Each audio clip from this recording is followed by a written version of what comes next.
Chapter 4. What is duty? It is necessary in the study of karma yoga to know what duty is. If I have to do something, I must first know that it is my duty, and then I can do it. The idea of duty again is different in different nations. The Mohammedan says that what is written in his book, the Quran, is his duty. The Hindu says that what is in the Vedas is his duty. And the Christian says what is in the Bible is his duty.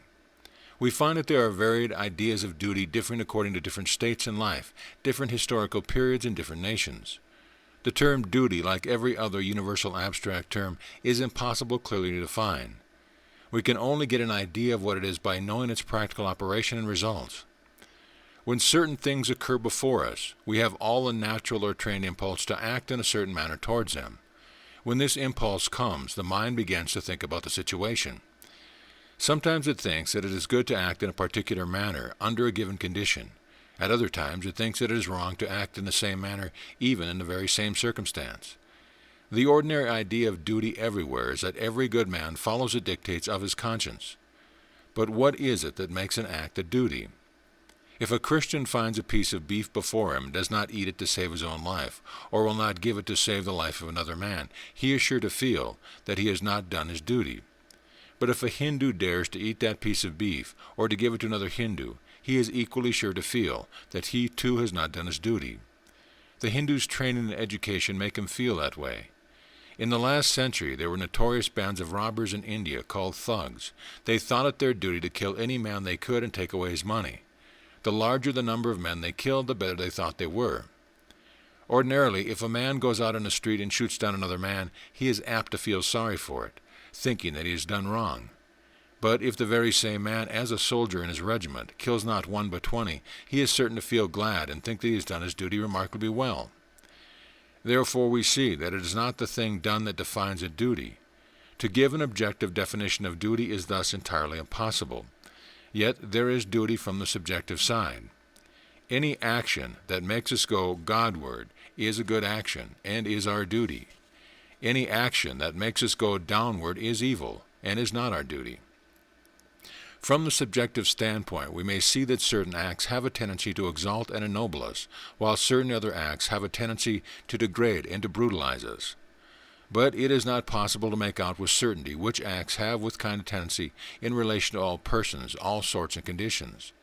There is, however, only one idea of duty which has been universally accepted by all mankind, of all ages and sects and countries, and that has been summed up in a Sanskrit aphorism thus: do not injure any being. Not injuring any being is virtue. Injuring any being is sin. The Bhagavad Gita frequently alludes to duties dependent upon birth and position in life. Birth and position in life and in social largely determine the mental and moral attitude of individuals towards the various activities of life. It is therefore our duty to do that work which will exalt and ennoble us in accordance with the ideals and activities of the society in which we are born. But it must be particularly remembered that the same ideals and activities do not prevail in all societies and countries. Our ignorance of this is the main cause of much of the hatred of one nation towards another.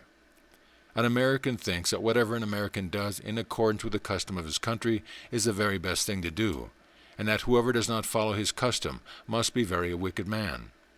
A Hindu thinks that his customs are the only right ones and are the best in the world, and that whosoever does not obey them must be most wicked man living. This is quite a natural mistake, which all of us are apt to make.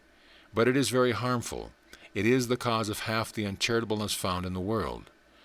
When I came to this country and I was going through the Chicago Fair, a man from behind pulled at my turban.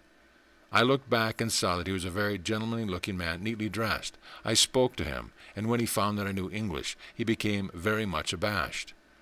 On another occasion in the same fair, another man gave me a push. When I asked him the reason, he also was ashamed and stammered out of apology, saying, "Why do you dress that way?"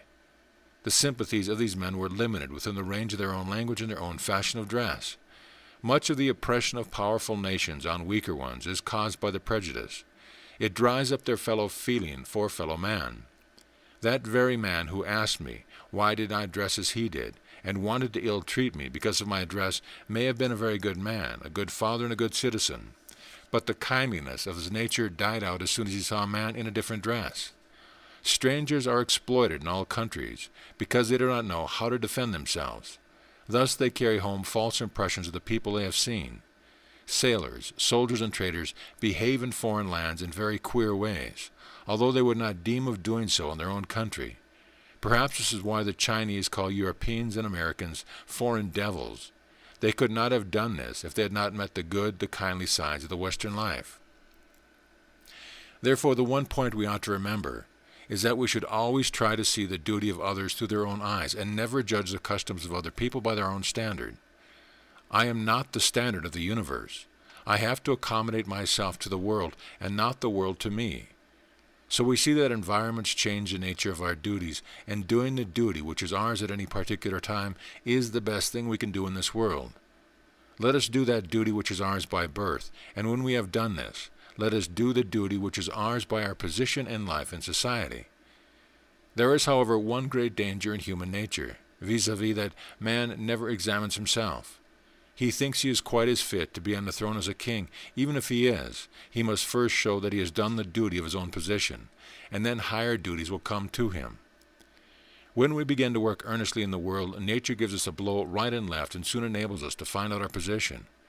No man can long occupy satisfactorily a position for which he is not fit. There is no use in grumbling against nature's adjustment.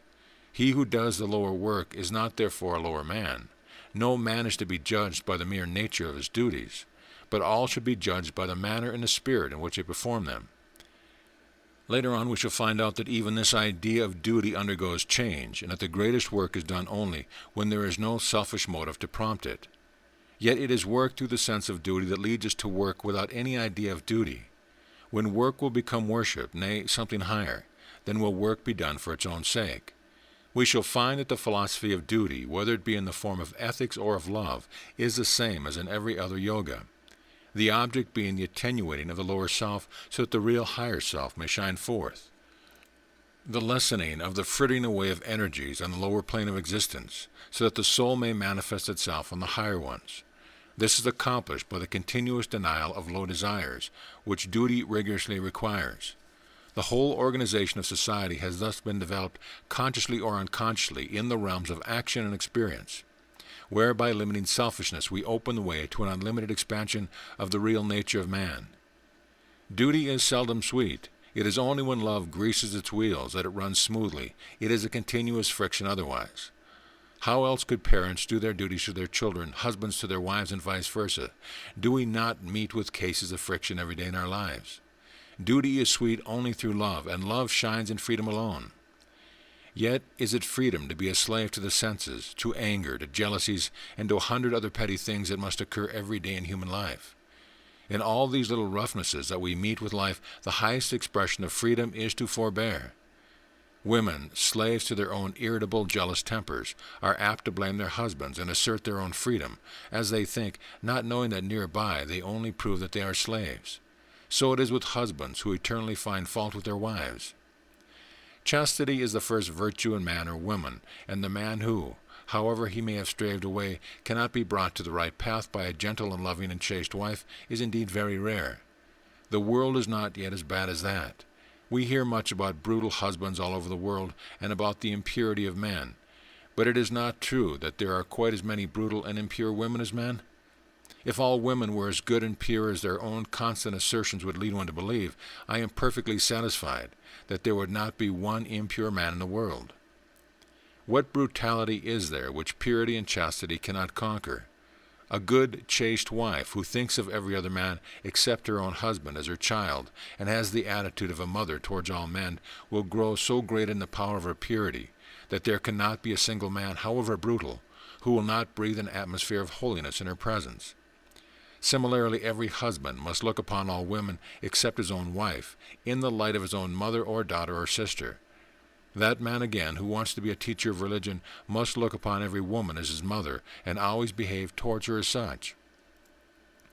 The position of the mother is the highest in the world, as it is the one place in which to learn and exercise the greatest unselfishness. The love of God is the only love that is higher than a mother's love. All others are lower. It is the duty of the mother to think of her children first and then of herself. But instead of that, if the parents are always thinking of themselves first, the result is that the relation between parents and children becomes the same as that between birds and their offspring, which as soon as they are fledged do not recognize any parents. Blessed indeed is a man who is able to look upon woman as the representative of the motherhood of God. Blessed indeed is the woman to whom man represents the fatherhood of God, and blessed are the children who look upon their parents as divinity manifested on earth. The only way to rise is by doing the duty next to us, and thus gathering strength, go on until we reach the highest state.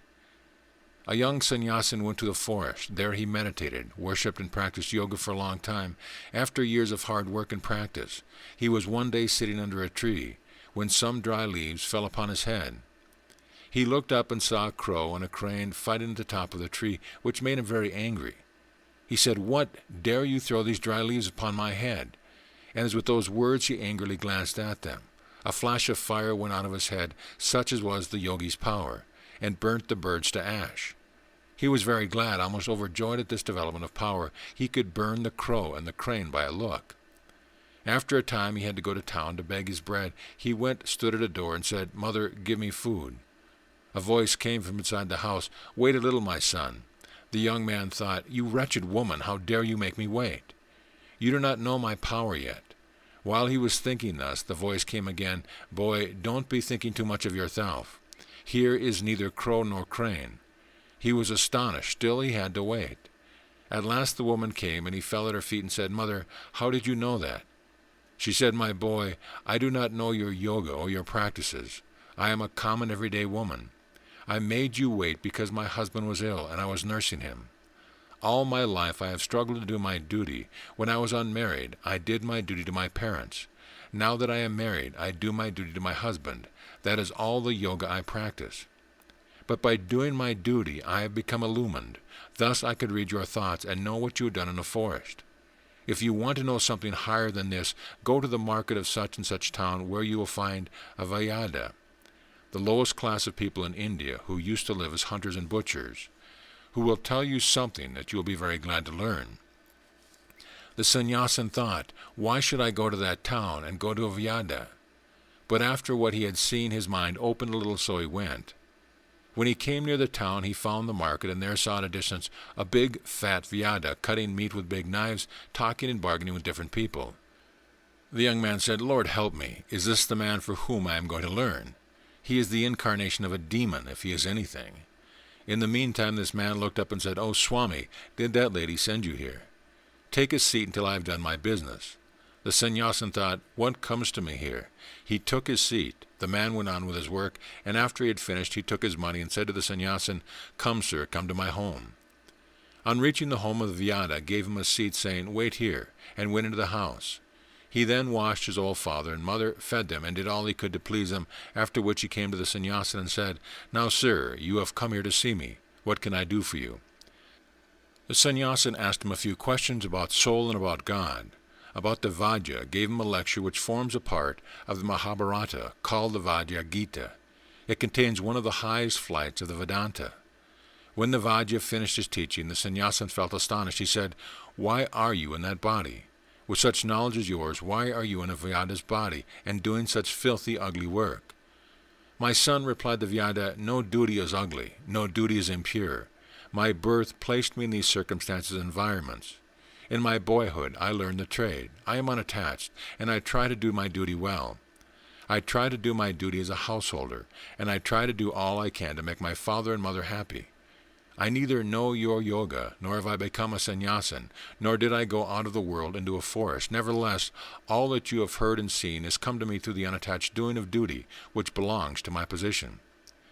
There is a sage in India, a great yogi, one of the most wonderful men I have ever seen in my life. He is a peculiar man. He will not teach anyone. If you ask him a question, he will not answer. It is too much for him to take up the position of a teacher. He will not do it. If you ask a question and wait for some days, in the course of a conversation, he will bring up the subject, and wonderful light will he throw on it. He told me once the secret of work: let the end and the means be joined into one. When you are doing any work, do not think of anything beyond. Do it as worship, as the highest worship, and devote your whole life to it for the time being. Thus in the story, The Vyada and the woman did their duty with cheerfulness and wholeheartedness, and the result was that they become illuminated, clearly showing that the right performance of the duties of any station in life, without attachment to results, leads us to the highest realization of the perfection of the soul. It is the worker who is attached to results that grumbles about the nature of the duty which has fallen to his lot. To the unattached worker, all duties are equally good and form efficient instruments, with which selfishness and sensuality may be killed, and the freedom of the soul secured. We are all apt to think too highly of ourselves. Our duties are determined by our deserts to a much larger extent than we are willing to grant. Competition rouses envy, and it kills the kindliness of the heart. To the grumbler, all duties are distasteful. Nothing will ever satisfy him, and his whole life is doomed to prove a failure. Let us work on, doing as we go whatever happens to be our duty, and being ever ready to put our shoulders to the wheel. Then surely shall we see the light.